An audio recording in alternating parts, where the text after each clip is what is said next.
한여름 퇴근길 시원한 맥주 한 캔 따는 그 짜릿한 순간. 캬, 이 맛에 하루를 버틴다 하셨던 분들 아마 많으실 겁니다. 그런데 문제는 그 다음 날입니다. 자고 일어났더니 발가락이 욱신거리고 살짝만 닿아도 비명을 지를 정도로 아픈 적 혹시 있으신가요? 이런 증상이 반복된다면 단순한 피로나 근육통이 아니라 바로 통풍일 가능성이 있습니다. 한때는 통풍을 왕의 병이라고 불렀지만 요즘엔 이 병을 맥주의 병이라고 불러야 할지도 모르겠습니다. 왜냐고요? 맥주가 통풍과 아주 깊은 관련이 있기 때문입니다. 그럼 지금부터 맥주 한 잔이 부른 통증의 재앙, 통풍에 대해 자세히 알아보겠습니다. 통풍이란 어떤 병인가? 통풍은 흔히 요산 수치가 높아지면서 생기는 관절 질환이라고 알려져 있습니다. 조금 더 쉽게 설명드리면 우리 몸에서 음식이나 세포 대사 과정에서 자연스럽게 생기는 요산이라는 물질이 혈액 속에 너무 많이 쌓이게 되면 이 요산이 밖으로 빠져나가지 못하고 관절의 결정체처럼 굳어버리는 것입니다. 특히 이 요산 결정이 관절 사이에 끼게 되면 마치 유리 조각이 관절 사이에 박힌 것처럼 극심한 통증이 생기게 됩니다. 가장 흔하게는 발가락, 발등, 발목 부위에서 시작되며 심한 경우에는 무릎, 손가락, 팔꿈치까지 퍼지기도 합니다. 대부분의 환자들은 한밤중이나 새벽녘에 갑자기 참기 힘든 통증으로 잠에서 깨어나게 되며 이불만 스쳐도 아파서 잠을 못 자는 경우도 많습니다. 이게 바로 통풍이 무서운 이유입니다. 맥주가 왜 통풍을 부를까? 그렇다면 우리가 즐겨 마시는 맥주가 왜 통풍을 유발하는 걸까요?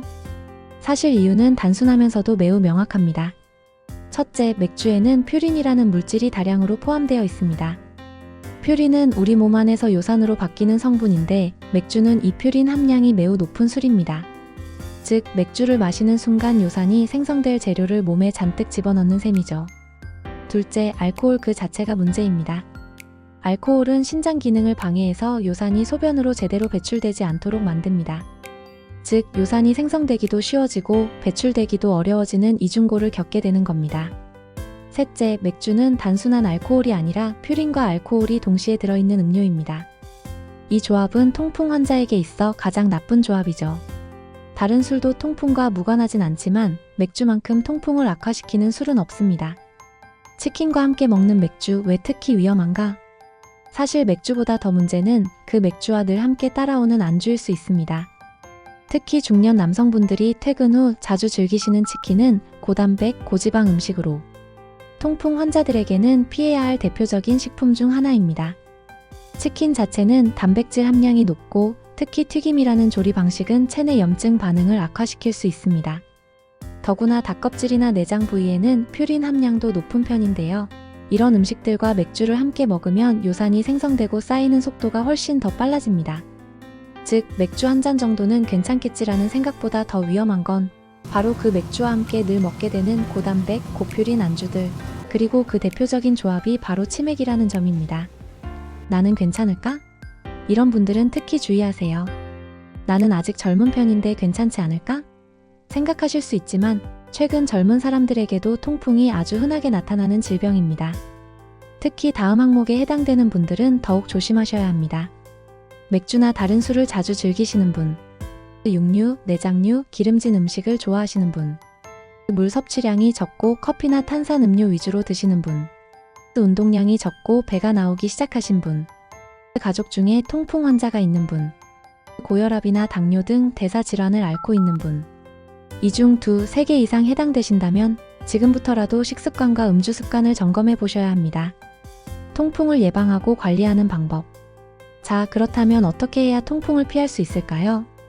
먼저 맥주는 줄이거나 끊는 것이 가장 확실한 방법입니다. 어쩔 수 없이 술을 마셔야 하는 상황이라면 가급적 소량으로 조절하고 그 이후에 물을 충분히 섭취하여 요산이 배출될 수 있도록 해주세요. 두 번째, 하루에 최소 1.5에서 2리터 이상의 물을 마셔주는 것이 중요합니다.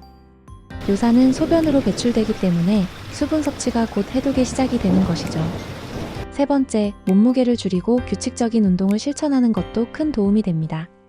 지방이 많은 사람일수록 요산 수치가 높아지고 통풍 위험이 올라갑니다. 마지막으로 식습관을 바꿔야 합니다. 내장류, 가공육, 해산물, 육류 위주의 식사보다는 채소, 과일, 통곡물, 저지방 유제품을 중심으로 식단을 구성해주세요. 통풍은 단순히 술을 조금 줄이면 되는 병이 아닙니다. 생활 전체를 바꾸지 않으면 반복해서 재발할 수 있는 만성 질환이기 때문에 초기 예방과 관리가 무엇보다 중요합니다. 특히 맥주, 그 중에서도 하루 한두 잔의 습관이 몇 년 뒤엔 큰 병으로 되돌아올 수 있다는 사실 절대 가볍게 보지 마세요. 지금부터라도 맥주를 줄이고 물을 자주 마시고 식단과 운동에 신경 쓰는 것. 그게 바로 통풍을 막는 가장 확실한 지름길입니다. 시청해주셔서 진심으로 감사합니다.